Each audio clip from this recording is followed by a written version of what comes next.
নিজের চোখে দেখা কিছুদিন আগে একটা জানাজা পড়িয়েছে, খোদার কসম করে বলছে 6:30 ইন্তেকাল করেছে। হসপিটালের বিল দেনেওয়ালা নাই, 4 সন্তান, অ্যাম্বুলেন্সে ঘরে ঘরে আসবে, 1000-1200 টাকার বিল দেনেওয়ালা নাই।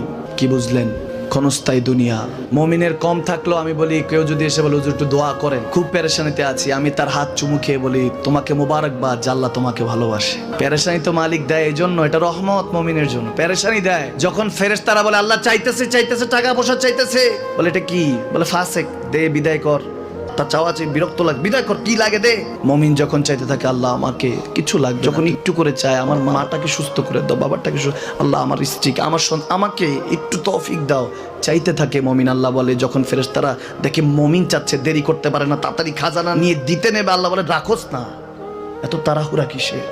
তার চাওয়ার মধ্যে তো প্রেম আছে, একটু চাইতে দেস না। থাকুক না মুমিন আর একটু পেরেশান, থাকুক না, থাকতে দেস না।